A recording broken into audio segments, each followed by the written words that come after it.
A lot of people ask me, what do you think of this crypto? What do you think of this investment? And I find myself replying with the same answer every time. So I'm going to go through it here, and this is going to help you understand, first of all, what I'm looking for, and maybe help you do some more research so we can work together to look for great investments, right? So here's the three things we're going to talk about. If you ask me, what do you think of this crypto? This is what I'm going to ask you back. First, has it launched? Second, is it a decentralized platform? And we're going to get into these. And then next, can you share adoption rate metrics? Obviously, if it's launched, if it answers yes to these two, can we talk about the adoption rate? That's what I'm looking for, okay? So let's talk about this. So first of all, has it launched? Now the reason that I only analyze things that are launched because I'm not confident in my ability to analyze whether something is going to be good before it launches. And I am more concerned about being right than being early. And the reason for this is because in general, right now, we're early. I think we're early for everything right now. You maybe run more of a risk of being too early for some things because it's so it's like, to me, it feels like 1995 regarding the web revolution. I was there in 95. I remember I got on the web and I remember I felt, oh my God, I'm late because it's already been around for a year and I just got on. Like, 95 was early. 2018 is early regarding this new cryptocurrency asset revolution. So I'm not worried about being early. I'm worried about being right. I want to buy something that, first of all, doesn't go to zero. That's my biggest fear. Or it just middles around. I want something that's a winner that I can hold 10, 20, 30 years. That's where the real big money is. So I want to know if I'm right. And I don't have the ability, I don't have the tools to analyze things that haven't launched. If you are, and nothing against, I get people who say to me, oh, you're not giving this project a chance, just because it hasn't launched. Like, they have a great team, this and that. That's great. I just don't know I can't figure that out. I'm not an angel investor. If you are, you have those skills, good for you. Great. But that's not for me. You can't ask me to analyze it, because I don't know how. I look at things when they've launched. I look at results once they've launched. And I had an e-commerce business, still own an e-commerce business, over 20 years. And I've learned, I've sat in a room with smart people working on a brilliant idea, launched it, and realized it just didn't work. It happened a number of times. But I've also launched things, and immediately they did well, and we were able to see that once it launches. So I want to know that it's launched. Now, a good way, usually the first thing I do, if I want to research a crypto asset project, I go to the website and I look for the roadmap. Okay? That tells you sometimes where they've been, where they think they're going, and you can see whether or not the project itself is fully launched. Be careful on a lot of these websites, a lot of these investments, they use the present tense to describe things that are going to happen in the future. They will say, we can do 10,000 transactions a second, and we have this amazing privacy, and this and that. And they're talking about this thing that maybe they've created on a test server, maybe it exists on a test net, I don't know. But until it's launched, I think they should be talking in a future tense. They should say, this will be the fastest when it launches. It will, not it is. And I see a lot of that, and I see people talk about things like, an EOS, no offense to EOS, may be awesome when it launches. I don't have any reason to believe it won't. But I see people talk, oh, EOS is faster than Ethereum. You mean EOS will be faster, you believe, when it launches. It's like, just be careful of that, okay? Next, so that hasn't launched. Now, if it's launched, And sorry, I already started doing the video and then I got interrupted, so I started over. It's all written for you. Probably better, goes faster. Is it decentralized? For me, that's what this is all about. This whole crypto asset revolution, the reason I'm involved is my excitement around decentralization. I am fortunate that at a young age, like 21 years old, I still remember the day. I was living in Tokyo for a year, walking down the hill in Shibuya, Tokyo, and I had an epiphany. I realized, you know what? This is what it is. Decentralized organizations tend to grow faster and become larger than centrally organized ones trying to do the same thing.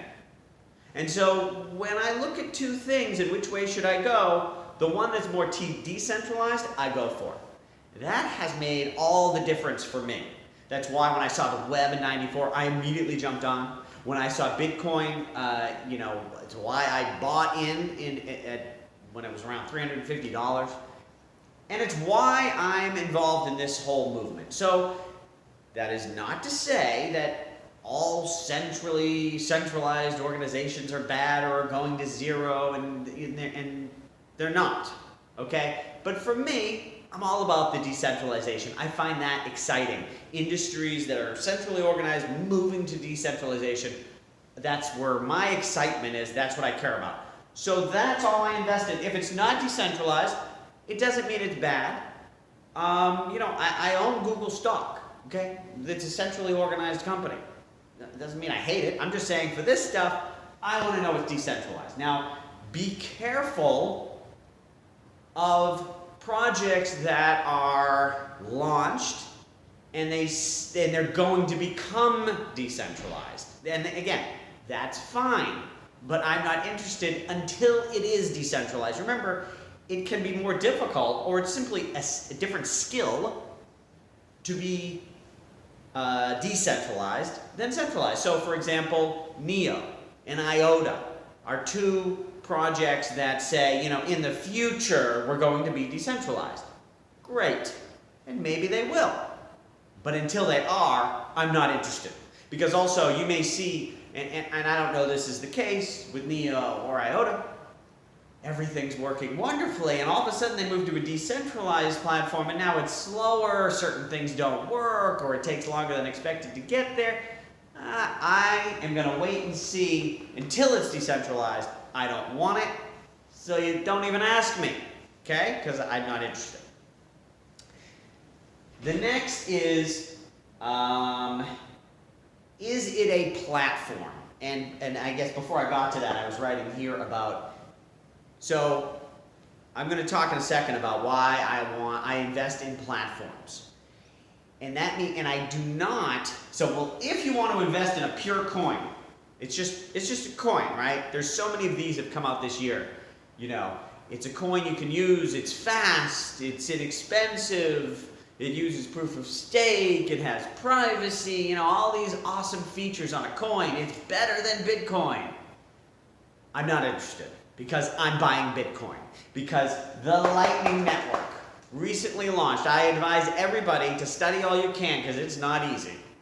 The Lightning Network, to try to see where that's going. But it looks good. It looks like the Lightning Network brings low cost, fast, private transactions to Bitcoin, and also staking to handle some transactions so that not all the transactions are on-chain with mining. To me, Lightning Network solves all of Bitcoin's problems. It just launched.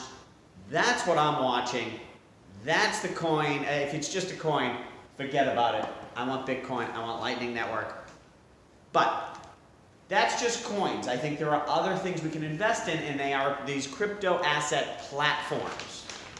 So, a platform is software or some sort of system that companies can build on top of.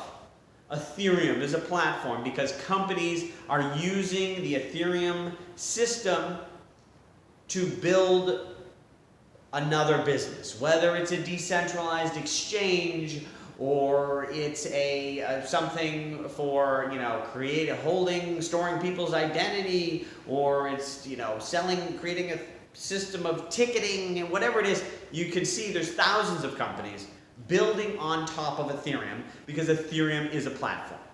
I like that. Stellar I also like is also a platform that banks can build on top of and offer services using that platform, and there's a lot of use cases. So it can get tricky sort of defining, is it exactly a platform? The bottom line is, if it's not a pure coin, if it's not just one business doing something. I like platforms, they tend to be more valuable than just an individual business. A platform can be bigger because so many companies build on it. I also find it easier to analyze because instead of, like when I look at Ethereum, I see there's some company building a business on top of Ethereum. Is that business going to be successful or not? Augur is one, a prediction market on Ethereum. Are they going to be successful or not? I don't know. If they're not, that coin goes down, right? If they are, it goes up. But as long as they're working on it, it's good for Ethereum because it shows use in the platform. Now granted, Ethereum needs businesses to be successful in the long run for the platform to be good, but by betting on Ethereum, it's almost like owning a mutual fund based on all of these companies that are building on the platform. And I find it also easy to watch. If I see that every company that is building on Ethereum is sort of going nowhere, and I see companies building on another platform, to me that would be a sign that this is not looking good, and I leave before Ethereum starts looking bad, because you can sort of see, if you watch the layer on top of the platform, you may be able, and it's going wrong, you may be able to get out, before other people notice, because if business is doing bad, can do bad for a while before they leave or close down, and so the statistics on Ethereum will look good for longer if you're watching that a second layer. I don't know if that makes sense, but I can analyze platforms better. I think they can grow bigger. That's why I like them. Okay. So, all right, so that's it for platforms. Now, if your investment idea has made it through these, you realize it has launched. You realize it is a platform. Now we just got to look at what is the adoption rate. This is so important, meaning, are people using it? And so, for example, on ones I like, and you need a way to be able to measure this. So with the coins I like, it's very easy. For example, Lightning Network I mentioned. I'll share some links in this description of this video so you can look at these ones I'm about to mention. Lightning Network. You can see how many nodes are on the network, how many channels, how much money.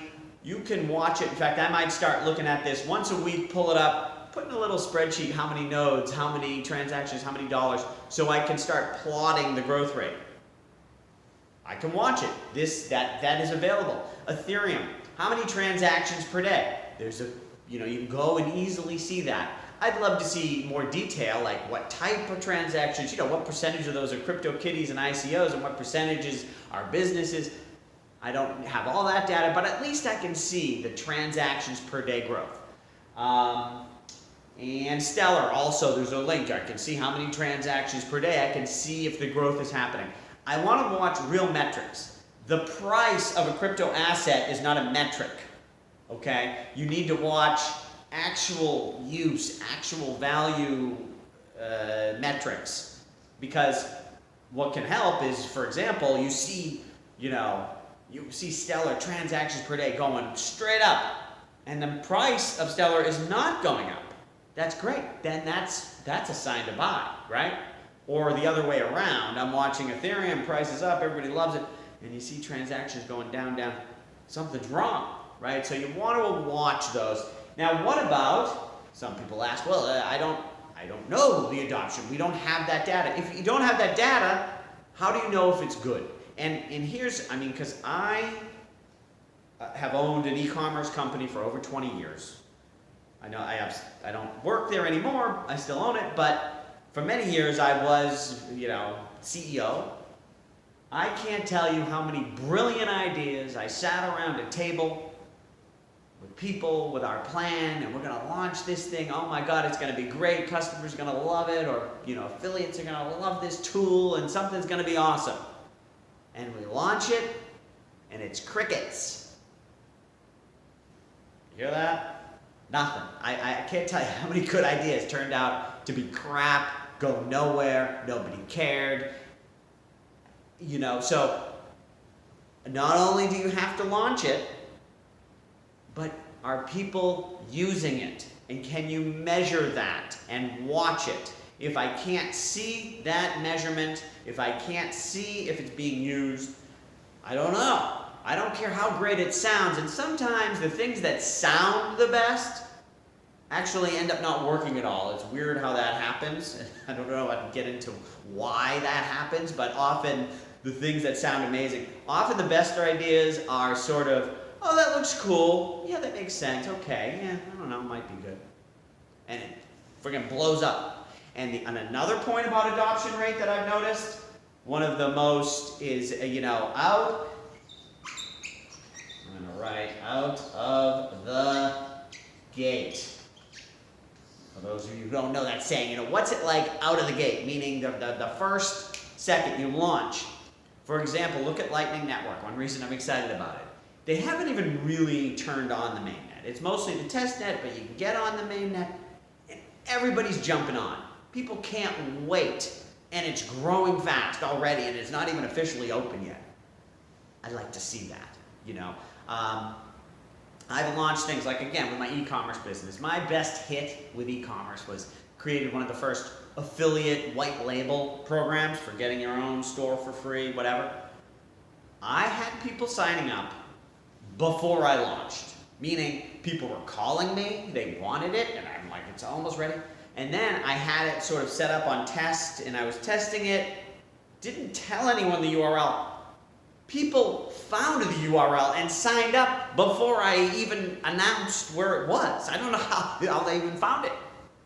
That's a winner, and sure enough, that thing's still doing great for me 20 years later.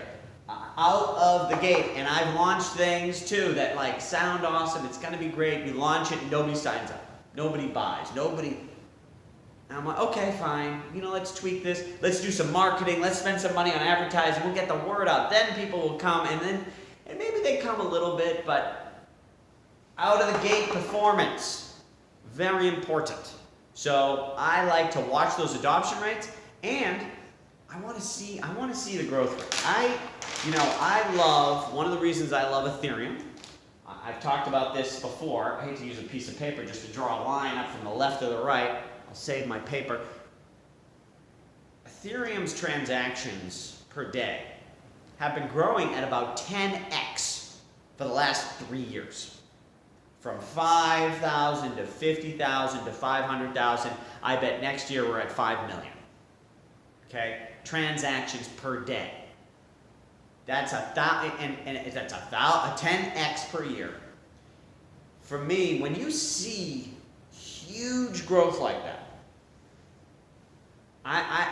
because there's always this question, well, this company's great, this is fabulous, this is all great, but is the price too high? Right? Something can be amazing, but it's too expensive. But when you have a growth rate that is off the charts, and you're okay to hold for a few years, you're going to be fine, because it will grow into the problem. It will it'll grow into that price. Worst case scenario, the thing doesn't gain a lot for a while in price, but eventually you'll be fine. So I love to see rapid growth rates. So I want to see that, and I want to see those metrics. Another point about adoption rate is the best tech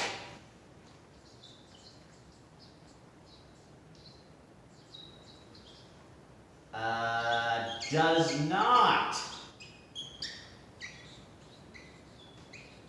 guarantee success. Oh my God,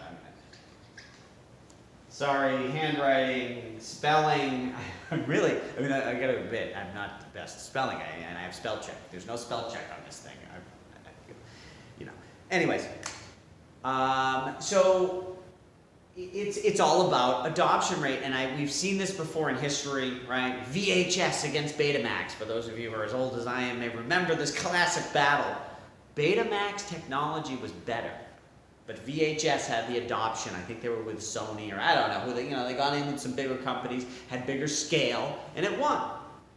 Microsoft operating system was very simple. It wasn't the best, but they got on IBM computers, and then they were everywhere. And then other companies came out and oh, we're going to beat them because we're going to have better tech. IBM came out with its own software. What was it called? I can't remember. But anyways, there were other operating systems. And they could never catch them. Even though that technically, if you were starting from zero, the better tech one would win. But adoption goes to the one that gets adoption, and the winner goes to the one that gets adoption, and it's not always the best technology.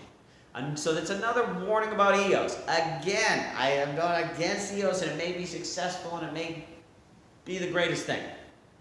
But even if the technology is better, by the time it comes out, does Ethereum have such a lead that so many of the customers that they would have got sort of are just on Ethereum anyways, and then eventually Ethereum, it's like the technology for the winner has to be good enough.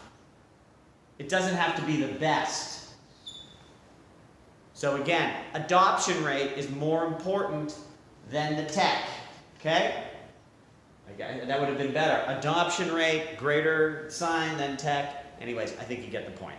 And another thing, speaking of EOS, Brock Pierce, Brock Pierce is a great, smart guy, and I got this term from him. Was he the one who talked about it? Anyways, there's a term, it's something that's called the waterfall effect. Actually, no, it was a developer from EOS at an EOS meetup. They would talk about, they're aware of the waterfall, okay? You're going along, if you are coming out with something and it takes too long, it's sort of, you get to a point where it's just too late. The adoption on other platforms has gotten so far that your awesome tech suddenly has no value because you can't people won't adopt anymore. It's too late. And that's when you go off the waterfall. The technology goes off the waterfall. I don't know if I'm getting that right. That was an unrehearsed sort of comment there, but so that's it. Okay. So I think what I'm going to do with this video from now on, when people say, "What do you think of ABC?" I'm going to post in this video, and hopefully people will listen to this, and people will say, "Hey, I found this investment. It's launched. It launched this long ago." Again, what I like, Bitcoin, Ethereum, Stellar, all have been running for over like 4 years and have metrics that we can measure. That's rare. But anyways, people will be saying, "Hey, this is launched, and look at these metrics," and we'll be able to dig deeper. One other point, I didn't even get into this, for those of you who have listened for 23 minutes, one other thing that eventually could become interesting is, does it pay a dividend? And if so, how much is that dividend? And then there may be something that's not a platform, but it's a business, and it's paying a good dividend. Could be interesting. I don't know that anything like that exists yet, but it might be coming someday. All right? Thank you for listening.